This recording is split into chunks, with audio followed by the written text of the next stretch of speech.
السلام عليكم ورحمة الله وبركاته. كلا وناكسن خيار ميل كستواد نقدا وريسان كسر دوادا مركلة يوميت كمدا برنامجنا أنا ديو كوكو ترقلني مانتا أو 4 تاريخ ذو أي تاي لبي يتوبان بيش جون سنة كالبكون إي أفر إي لباتن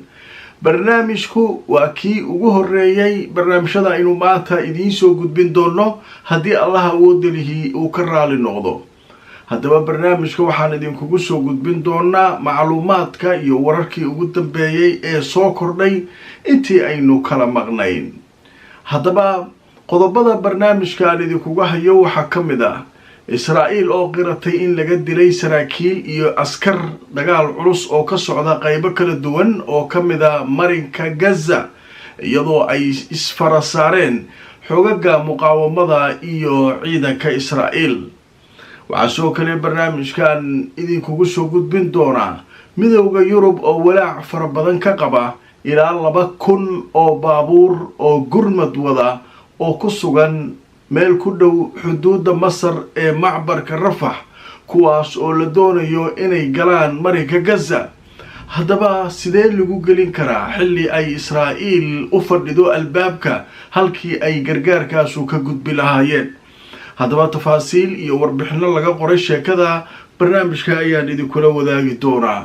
xuutiyiinta oo weerar culus qaaday maraakiibna weeraray iyadoo xalay iyaga la weeraray. haddaba xuutigu lama soo daaho aargudashadiisa iyadana waxaan idinkaga hayaa warbixin kooban oo arintaa aynu ku faahfaahin doono. haddaba waxaa soo kale barnaamijkaan idinkugu soo gudbin doonaa Hezbollah oo la sheegayo in ay 170 gantaal maalin kaliya ku dhufteen Israa'iil, laakiin halka ay gantaalada ku dhacayaan dhammaantood waa eriyadii ama halkii xuduudda ahayd kaliya. waxaad moodaa Israa'iil iyo Hezbollah inay garoon kubadda lagu ciyaaro in kooban ay ku ciyaarayaan oo markaa ay nagta isaga gelinayaan. haddaba ma laga yaabaa dagaalkan inuu weynaado oo uu qarxo oo uu la mid noqdo midka ka soconaya Gaza oo la yiraahdo al-harbul haqiiqi, macnaha dagaalka dhabta ah ayaa Gaza ka socda. kan kale waa tuuriyo iyo meel xadidan in la isku weeraro intaas ay ka socota. haddaba tafaasiil ku saabsan wararkii ugu dambeeyay sheekooyinkaas oo dhan barnaamijka ayaan idinkugu soo gudbin doonaa. inta aan barnaamijka ku jirnana wixii warara ee soo kordha waanu isla socodsiin doonaa. kula wanaagsan khiyaaray meel kastoo aad naga daawanaysaan ku soo dhawaada barnaamijkii ugu horeeyay maanta oo 4 aanu idiin soo gudbin doono. haddaba qodobka ugu horeeya barnaamijkan waxaynu ku daahfuraynaa midowga Yurub ayaa sheegay inay walaac fara badan ka qabaan cunnada saaran gawaari gargaar ah oo gaaraysa ilaa 2,000 oo baabuur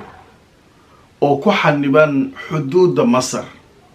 kuwaasoo la doonayo inay soo galaan Gaza. laakiin iridii waxa u fadhiya ciidanka Israa'iil oo isagu qabsaday dhawaan macbar Rafah. haddaba xaaladdu markaa waxay leeyihiin midowga Yurub aad bay u xun tahay haddaan gargaarka la fasaxin. dhibaatooyin fara badan oo dhinaca cunno la'aanta iyo dawo la'aanta ayaa ku sii faafaya Gaza, musiibana halkaa ka dhalan doonta. laakiin su'aala la isweydiinayaa midowga Yurub yaa warkooda ku jira. sheekada la yaab kale waxay tahay oo aad loola yaabay Amerikaan wuxuu isku mashquulinayaa bad meeshaan uu leeyahay dekedaan ka sameynaa maraakiibaa ku soo xoranaysa. 2,000 oo baabuur oo gargaar wada ayaa Masar dhooban. maxaa hortaagan halkaanse maxay tahay danta laga galayo? dadku mar walba su'aasha way ku soo laabataa. ujeedada laga leeyahay dekedaan maxay tahay? haddii Amerikaan uu u danaynayo dadka reer Gaza ma 2,000 ee gargaarka iyo waxa meesha dhooban soo geliyo Israa'iil la hadlo albaabka laga furo.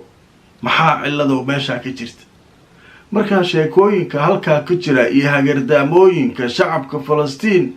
wax dhow ma ahanay leeyihiin dadka wax falanqeeya. marka waxaa leeyahy ilaahoogo ay leeyihiin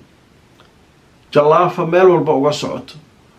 masar meelay uga dhegan tahay waxay leedahay lama furaayo xuduudkan ilaa ay ka wareegaan nimankan albaabka fadhiya ee israa'iil. se uga wareegayaan israa'iil waxay leedahay annaga ma aha waxa albaabkan xirtay ee masaarida waayo. waa laga shirayaa, waxaa la isugu imaanayaa masar sidii bal macbar rafax loo furi lahaa. bilaa calaykum wixii dhan waxaa waaye maaweelaa lagu wadaa, laakiin ilaahowgooday leeyihiin, ilaahowgooda ayay leeyihiin dadkaas. waa tahay marka aan idintu soo warbixinta laga qoray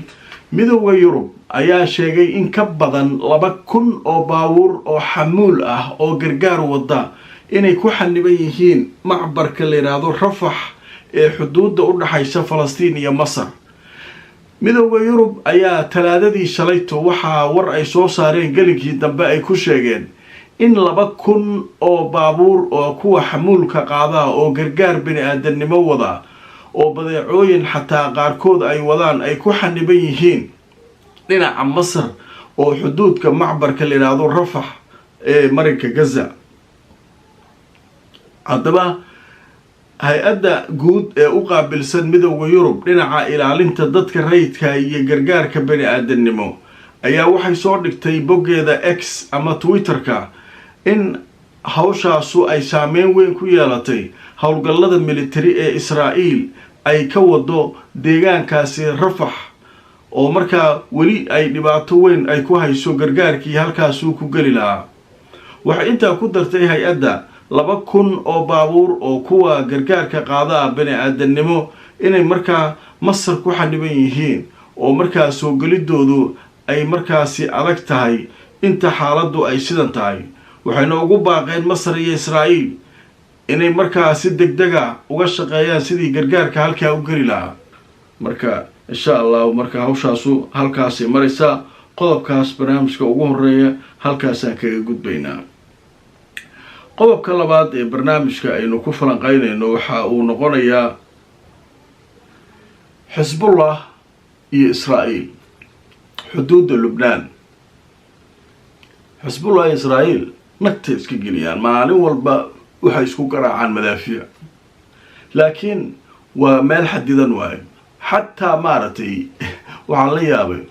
telefishinka aljazeera wuxuu leeyahay falanqeeyayaal arrimaha dagaalka socda falanqeeya. intaysan falanqaynta samayn ka hor waxaa la sameeyaa khariidada aan idiin soo bandhigo. khariidadaa la keenaa, khariidad dagaalku maanta halkanuu maray, halkaasuu wax ka sameeyey, dhankaas kalaa wax ka dhaceen, halka waa la sharaxaa. nimanka khubarada aana militariga ah way sharaxaan sida ay wax u socdaan. laakiin ma arkaysid aljazeera oo khariidada kusoo daraysa beesha xuduudda lubnaan ma arkaysid. maba isku lugoynayaan. sababtoo mar horaa jenaraal faiz duweyri wuxuu yidhi meeshaan waa la calaamadeeyuu dhahay. ciddii calaamadaysay oo ku heshiisayba hadday tahay dhaa maraykan iyo iiraan inay ku heshiiyeen oo labada dhinac kala taageeraya, halkaan ma dhaafi kartiin. meeshaan isku burbursada, dhagaha isaga garaaca xaafadahan dhexdooda xuduudda ah, laakiin xuduudda meel ka baxsan qof u gudbi kara male. nimankii marka dhulkaa kusoo yaraaday maanta hogaamiye waxaa la yidhi xisbullaha ayaa la dilay iyo kuwo kale oo askartii la socotay. xisbullah waa xanaaqday 170 gantaale hal mar tuurtay. waa gantaalaha batira badanaa laleeya mogtay, laakiin eriyadaas le nagta ka gelinayna. eriyadii marka say nagta ugu wadeen dabaa kacaaya ee meel kale gantaalaha meel kale ma u socdaan, xaafadaasaa nagta laga gelinaa. bas eriyadaas xuduudda guryaha ku dhow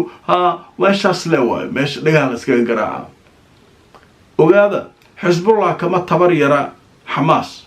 10 jibaari ka awood badan tahay. xisbullah waxay soo kale ka awood badan tahay dowlado carbeed oo gobolka joogay ka awood badan tahay. gantaalaha xisbullah ay haysato israa'iil 4teeda koonay burburin karaan, laakiin ma samaynayaan. الدويري وحو يري خط كاس مال رافع ماشاس مركا عيارتو هالكاس waxaa moodaa garoon kubadda lagu ciyaarayo hadii kubaddu ay diilinta halka uga baxdo waa khalaas waa la soo celinaya banaanka kuma jirto ciyaarta gudahaasa lagu ciyaaraa marka nimankan wuxuu yiri al mal'ab waa sidii oo garoon kubadda oo kala ay ku ciyaarayaan xuduudda kuwan nagtay ka gelinayaan waxay ku arkaan waa dilayaan kuwan xuduudda nagtay ka gelinayaan saldhigyada iyo waxa ku yaalo waa rusheena intaas lagu baashaa bis marka waxa inaysan dagaal weyn oo qiimo lahayn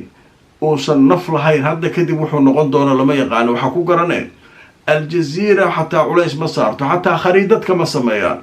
صوتوا ماشي ما بلا دافع خريدة محل سميان خريدة وح اسبت بدلها يا سميان رفحها وحكد عين حقا لغا سو غلي تانجيا لغوبي قولدان دبرجبين سميان halkaas ka dhaceen kana dagaal de furan oo meesha siday tahay meel walba nagta la isaga gelina ilaa Talaabiib la tagaayo Casqalaan meel walba nagta la iska gelinayo meesha ka socdo laakiin midkan dagaal xaafadeed waa dagaal xaafadeed laakiin maanta waxa leeyahay xisbullah xogaa way xanaaqdo 170 gantaale riday xagee ku riday xuduudda leewaan meel kale ma jirto laakiin sidoodaas dadka wax farqay waxay leeyihiin nimanku niman raga waaye horta hurda la'aan dhinacaas waa ka soo qaxiyeen wixii yahuud xuduudda u dhawaa waa soo qaxeen iyagoo culays baa haysta waa dabran yihiin cid dabartayba inta ma dhaafi kartiin la yiri maahane inta loo ogolaaday waa ka qaxiyeen yahuud joogta male waa lagu kala guuray meeshaas marka haddaba marka aan idin tusoo warbixin sheekadan iyadana laga qoray saacadihii la soo dhaafay wixii ka dhacay xuduudda waayahay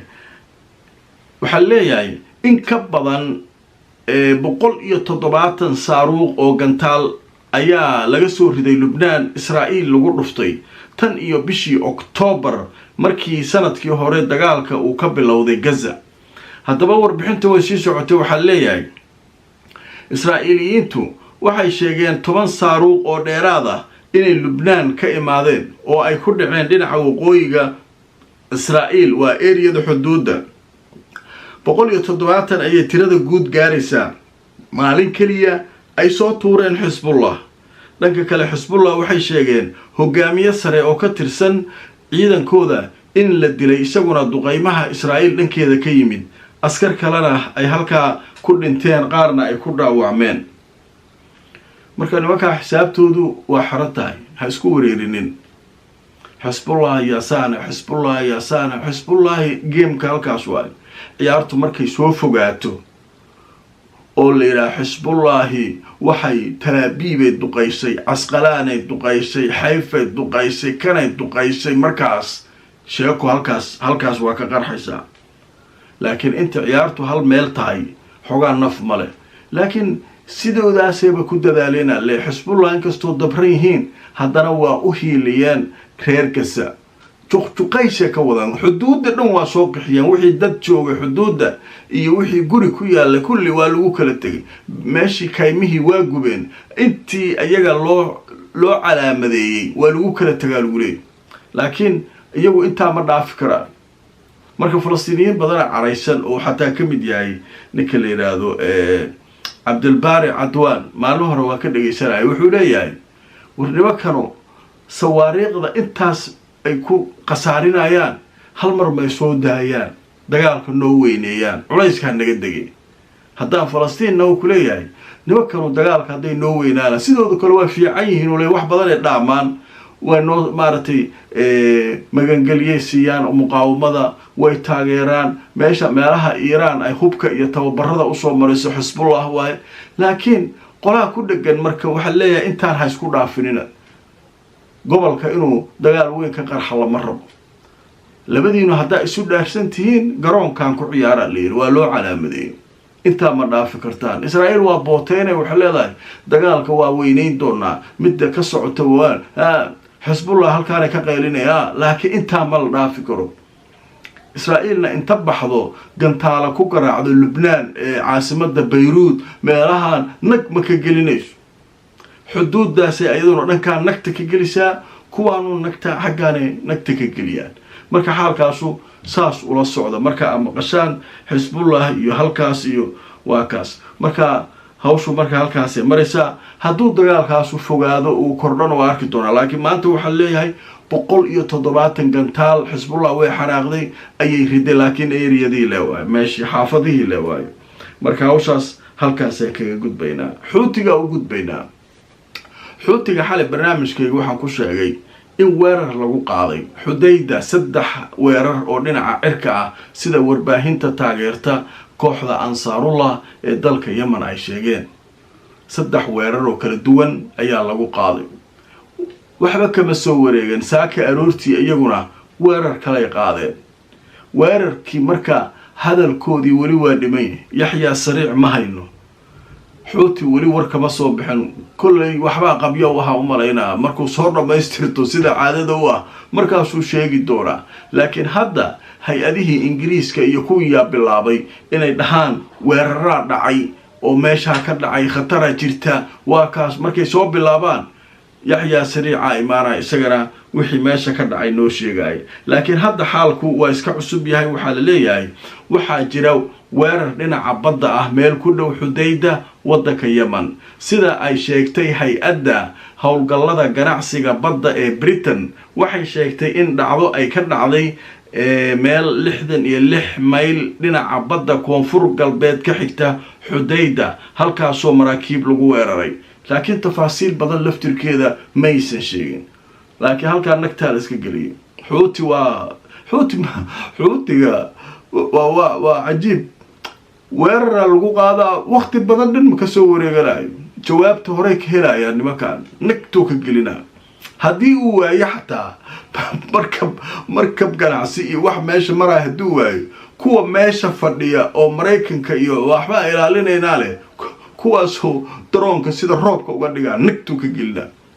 marka nimankaasu waa arki doonaa kullay tafaasiisha weerarkan waa cusub yahay hadda waa war degdega marka kullay xuutigu way ka soo hadli doonaan marka siday wax u dhaceen waa arki doonaa saacadaha soo socda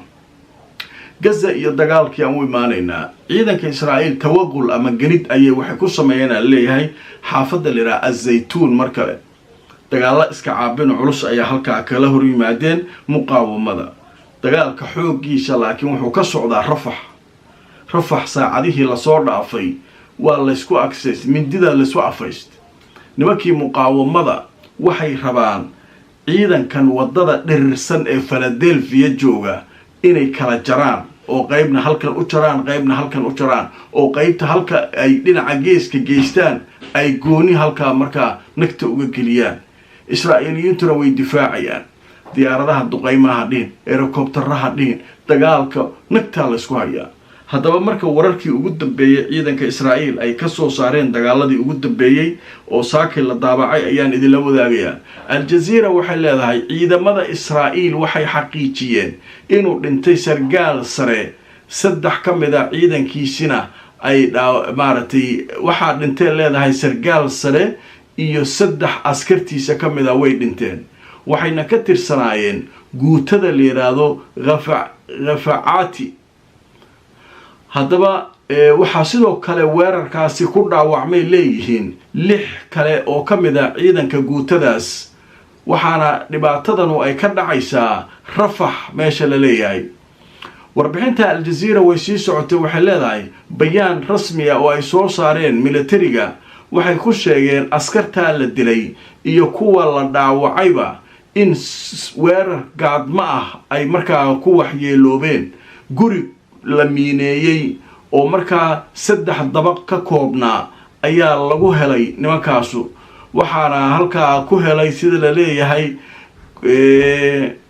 Hamas waxaana mushkiladu ay ka dhacday xaafadda la yiraahdo Ash-Shaabura oo ku taala Rafah marka waxa halka ka howlgala guutada la yiraahdo Ghafaati oo kamida ciidanka Israa'iil iyo guutada kale ee la yiraahdo Nahal oo labada guuto kamida guutooyinka ugu tababarka fiican sida ay sheegaan ciidanka Israa'iil haddaba ciidamada Israa'iil warkoodii ay soo saareen waxay sheegeen in guriga lagu dumiyay markii ay galeen waxaana dhacay leeyihiin musiibo ku habsatay askartii guriga ku jirtay waxay sheegeen in 4 kamida laga soo saaray burburka guriga oo isku dumay qaar kalena ay ku dhaawacmeen qaraxa awoodiisa dibadda iyagoo taagan ma aha de markii ugu horreysay ma ogaada markasta waxaad maqashaa guriga lagu dumiyay haddana waxaan leeyahay gurigaasaa lagu dumiyey saasay mushkiladda u dhacday waana bayaan ay soo saareen ciidanka Israa'iil guri 3 dabaq ka kooban ayay noo miineeyeen dheh markaan galnayba oo boorsooyinkii la dhigtay oo hawshii in la bilaabo la rabo nag gurigii dhana lagu dumiyey ayaha laga garaa maalin hore ahayd ayana guri saan oo kala lagu dumiyey Rafax kuwii carar maagana hoobiya lala dhacay nagta la iska geliyay marka meesha Rafax la leeyahay igu soo orod ma mar dhow waa maqli doontaan sida Jabaaliya iyo Shujaaciya oo kale nimankano iyagoon baxa la dhihin inay baxaan waa ka soo carari doona maalin walba nagta la isku hayo guriga la isku duminayaa jooga wax jooga la baaro marka xaalku marka halkaas uu maraa wixii warar soo kordha barnaamijyadeeda dambe ayaan idin kula socodsiin doonaa barnaamijkan wuxuu ahaa kii ugu horreeyay maanta oo Arbaca aan idin soo gudbinayo laba barnaamij oo kale ayaa noo hartay haddii alla idmo waxaan iyagana ku soo ururin doonaa akhbaaraadka iyo wixii warar soo kordha ku xirnow barnaamijyadeeda si aad u hesho mar walba macluumaad iyo xogo rasmi ah oo markaa aad ka faa'iideysanayso xaaladda guud iyo waxa ka socda dunida